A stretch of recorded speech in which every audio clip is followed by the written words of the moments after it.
নমস্কার বন্ধুরা, আমি চিত্রা। আমার হেসেলের আজকের রান্না এই যে পুলি পায়েস করতে আমি এখানে 1 লিটার দুধ গরম করে নিয়েছি।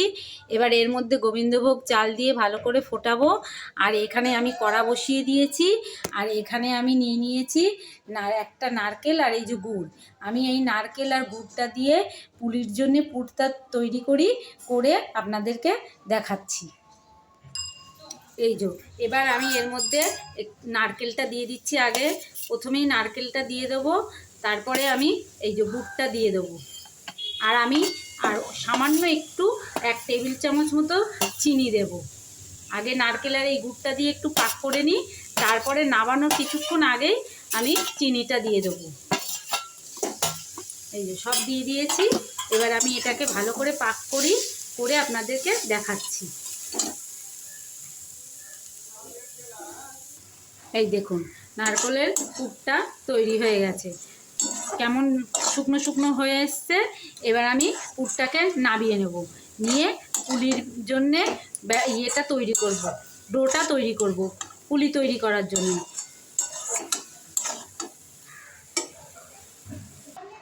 ডোটা তৈরি করার জন্যে আমি এই যে একটু জল গরম বসিয়েছি, এর মধ্যে একটুখানি নুন দিয়ে দেবো।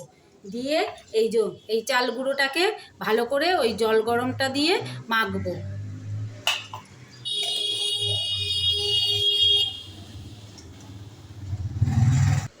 এদিকে দুধটা গরম হয়ে গেছে। আমি এবার ওই 1 লিটার দুধ নিয়েছি বলে এর মধ্যে আমি 100 গ্রাম গোবিন্দভোগ চালকে ভালো করে ধুয়ে দিয়ে দেবো।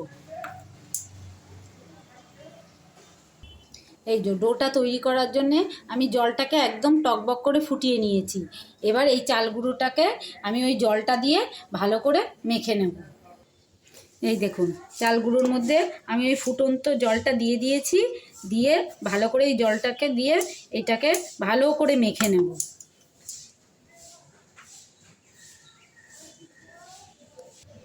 এই দেখুন, আমি ভালো করে এইভাবে হাত দিয়ে ঠেসে ঠেসে ভালো করে মেখে নিয়েছি। আর এইটা ডোটাকে না বেশি শুকনো করা যাবে না, একটু নরম নরম করতে হবে। এই মেখে আমি এটাকে একটু চাপা দিয়ে রেখে দেব। ওদিকে দুধের মধ্যে চাল দিয়ে দিয়েছি, ওটা ফুটে উঠেছে।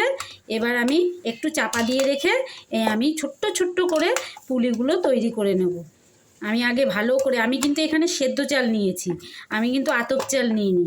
সেদ্ধ চালের গুঁড়ো দিয়ে আমি এই ডোটাকে তৈরি করেছি। এই যে আমি এইরকমভাবে লেচি কেটে নিয়েছি। এবার এটার মধ্যে আমি ওই নারকেলের পুরটাকে ভরবো। এই দেখুন, এদিকে দুধটাও টকবক করে ফুটে গেছে। আমি এর মধ্যে চালটাও দিয়ে দিয়েছি। এবার আমি ওই লেচিগুলোর মধ্যে পুর ভরে ছোট্ট ছোট্ট করে পুলি তৈরি করে আমি এই পায়েসটার মধ্যে দিয়ে দেব। আমি কিন্তু গুড় সবার পরে দেব, এখন একদমই গুড় দেওয়া যাবে না। আর চালটা ভালো করে সেদ্ধ হোক, তারপরে আমি গুড় দেব। পুলিগুলো তৈরি করার জন্য আমি এই যে নারকেলের পুরটা নিয়ে নিয়েছি আর একটু ময়দা নিয়েছি। আমি এইভাবে পুরগুলো তৈরি করছি। এই যে প্রথমে এরকম পাকিয়ে নিয়ে এইভাবে করে ছোট্ট ছোট্ট করে পাতলা পাতলা করে তৈরি করে নিয়ে এর ভেতরে আমি অল্প করে পুর দিচ্ছি নারকেলের। এই যে পুরটা এইভাবে দিয়ে আমি এইভাবে মুখটাকে ভালো করে জুড়ে দিচ্ছি। দিয়ে হাত দিয়ে এই যে 2 ধার এইভাবে চেপে দিচ্ছি। এইভাবে করে আমি সব একটা একটা করে তৈরি করে নেব। নিয়ে ওইদিকে তো দুধটা ফুটেই গেছে চাল দিয়ে। এবার একে একে ওর মধ্যে আমি এইটাকে ছাড়ব। সব একে একে এইভাবে তৈরি করে নিই। আর যদি হাতে লেগে যায় তাহলে আপনারা এই যে সাইডে একটু ময়দা রেখেছি, এই ময়দাটাকে আপনারা একটু হাতে এইভাবে করে মাখিয়ে নেবেন, তাহলে এটা হাতে লেগে যাবে না। এইভাবে সব একে একে আমি তৈরি করে নিয়ে আপনাকে দেখাচ্ছি। এই দেখুন, সব পুলিগুলো আমার তৈরি করা হয়ে গেছে। এবার ওদিকে দুধটাও চাল দিয়ে ভালো ফুটে গেছে। এবার সব আমি ওর মধ্যে দিয়ে দেব। এই দেখুন, দুধটা চাল দেওয়ার পরে কীরকম টকবক করে ফুটে গেছে। এবার আমি একে একে সব পিঠেগুলোকে এই ফুটন্ত এই দুধের মধ্যে দিয়ে দেব। এই সব একটা একটা করে আমি আস্তে আস্তে করে দিয়ে দেবো। এটা দেওয়ার পরে না, পুলিগুলো দেওয়ার পরে নাড়ানো যাবে না, কারণ নাড়ালেই এই পুলিগুলো ভেঙে যাবে।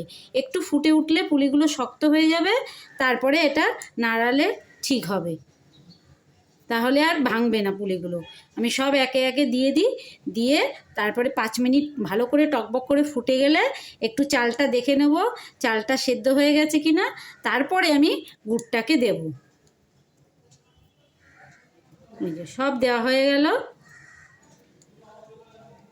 খুব সাবধানে দিতে হবে। আর এই পুলিটা তৈরি করতে গেলে এই ডোটাকে একটু নরম করে মাখতে হবে, তাহলে ভেঙে যাবে না। এই যে আস্তে করে একটু নাড়িয়ে দিই, দিয়ে এগুলোকে দুধের মধ্যে দিয়ে দিই, তাহলে এটা ফুটুক, তারপরে আপনাদেরকে আমি দেখাচ্ছি। এই দেখুন পুলিগুলো দেওয়ার পরে এটা টকবক করে ফুটে গেছে। আমি 5 মিনিট ধরে ভালো করে ফুটিয়ে নিয়েছি। এবার দেখুন পুলিগুলো কি সুন্দর শক্ত হয়ে গেছে, এবার আর ভেঙে যাবে না। চালগুলো আমি হাফ সেদ্ধ যখন হয়েছিল তখনই আমি পুলিগুলো দিয়েছিলাম, আর এখন চালগুলো পুরো সেদ্ধ হয়ে গেছে। এবার আমি এর মধ্যে গুড়টাকে দিয়ে দেবো। দেখুন কি সুন্দর সেদ্ধ হয়ে গেছে, এটা আর ভেঙে যাবে না, এরকম গোটায় থাকবে। আপনি যতই নাড়ান এ আর ভেঙে যাবে না। এবার আমি সব গুড়গুলোকে এরকম টুকরো টুকরো করে নিয়েছি, নিয়ে আমি গুড়গুলোকে আস্তে আস্তে করে এই পায়েসের মধ্যে দিয়ে দিচ্ছি। এই এটা অল্প আঁচে রেখে দিলে গুড়গুলো একদম গলে যাবে। গুড়টা খুব সুন্দর গুড়, খুব নরম গুড়। এবার এটা গুড় দিয়ে ভালো করে ফুটুক, গলে যাক, তারপরে আমি আপনাদেরকে দেখাচ্ছি। পুলি পায়েস একদম তৈরি হয়ে গেছে। গুড়টা ভালো বলে কি সুন্দর রং এসছে দেখুন বন্ধুরা, দেখুন এই একদম তৈরি হয়ে গেছে পায়েস। আমি এই রকমই নামিয়ে দেবো, কারণ ঠান্ডা হলে এটা আর একটু বসে যাবে। আমি আপনাদেরকে এবার প্লেটে তুলে দেখাচ্ছি। পুলিগুলো দেখুন কি সুন্দর ওপরে ভেসে রয়েছে, এটা শক্ত হয়ে গেছে বলে এবার এটা ভেসে উঠেছে। নরম যখন থাকবে তখন এটা ডুবে থাকছিল, এবার এটা ভেসে উঠেছে। এবার আমি আপনাদেরকে নামিয়ে দেখাচ্ছি, এটা একদম তৈরি হয়ে গেছে। এই দেখুন বন্ধুরা, পুলি পায়েস একদম তৈরি হয়ে গেছে। এই যে আমি তুলে দেখাচ্ছি, এইটা হচ্ছে পায়েস। আর এই দেখুন পুলিটা কি সুন্দর নরম হয়েছে, এই দেখুন। আর এই ভেতরে নারকেলের পুরটা করেছি, ওটাও দিয়েছি। আপনারা এইভাবে বাড়িতে একদিন পুলি পায়েস করে খাবেন। আর আজ তো সংক্রান্তি, আজকে সবার বাড়িতেই পিঠে পায়েস হবে। আমি তাই আমাদের এই পুলি পায়েস করে বলে আমি সেটাই করলাম। আর আপনাদের এই পুলি পায়েসের যদি আপনাদের এই রেসিপিটা ভালো লেগে থাকে তাহলে অবশ্যই করে খাবেন, আর কমেন্টে আমাকে জানাবেন এই পুলি পায়েস কেমন খেলেন। আর দেখা হচ্ছে অন্য কোনো রান্নার সাথে। ভালো থাকবেন, সুস্থ থাকবেন, অবশ্যই আনন্দে থাকবেন।